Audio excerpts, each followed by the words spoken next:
అమరావతి పునర్నిర్మాణ పనులకు శంకుస్థాపనలు ప్రారంభోత్సవాలు చేసిన ప్రధాని మోడీ తన ప్రసంగాన్ని తెలుగులో మొదలుపెట్టి ఆద్యంతం ఆకట్టుకున్నారు.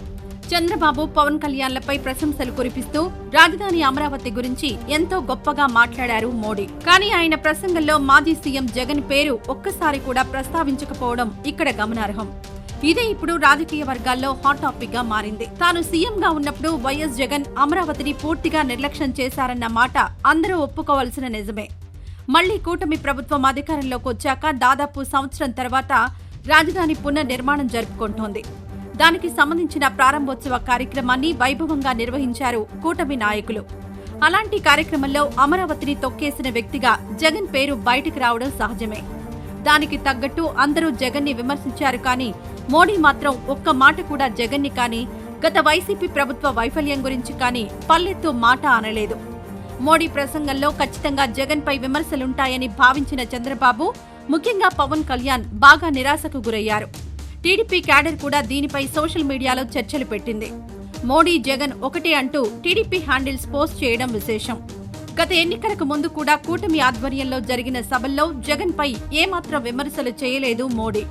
అప్పుడు కానీ ఇప్పుడు కానీ ప్రధాని మోదీ గత వైసీపీ సర్కారుపై, జగన్ పై విమర్శలు చేయకపోవడానికి అనేక కారణాలున్నట్టు తెలుస్తోంది. మోదీతో జగన్ కు సన్నిహిత సంబంధాలున్నాయి. పార్టీలకు అతీతంగా జగన్ తో మోదీ మైత్రిని కొనసాగించారు. వైసీపీ ప్రభుత్వం ఉన్నప్పుడు ఎన్డీఏలో చేరడానికి పలుమార్లు ఆఫర్ ఇచ్చినప్పటికీ దాన్ని జగన్ సున్నితంగా తిరస్కరించారు. ఇదే సమయంలో చంద్రబాబు బీజేపీతో పొత్తు కోసం ప్రయత్నించడం, దీనికి పవన్ కళ్యాణ్ రాయబారం నడపడంతో టీడీపీ ఎన్డీఏలో చేరేలా చేసిన ప్రయత్నాలు విజయవంతమయ్యాయి. పొత్తులో ఉన్నా కానీ చంద్రబాబుని నమ్మే పరిస్థితి లేదని, రేపేదైనా తేడా జరిగితే అప్పటికప్పుడు కాంగ్రెస్ వైపు వెళ్లిపోయే క్యారెక్టర్ చంద్రబాబుది అని మోడీ గట్టిగా నమ్ముతున్నారు.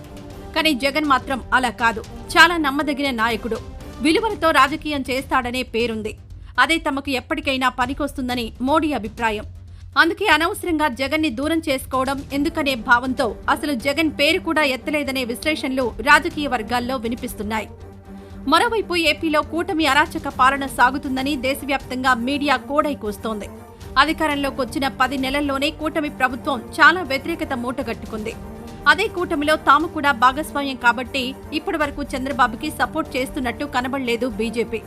కానీ అమరావతి లాంటి ప్రతిష్టాత్మక కార్యక్రమాలకు వచ్చినప్పుడు ఏదో ఒకటి మాట్లాడాలి కదా అన్నట్టు మోడీ మాటలున్నాయని రాజకీయ నిపుణులంటున్నారు.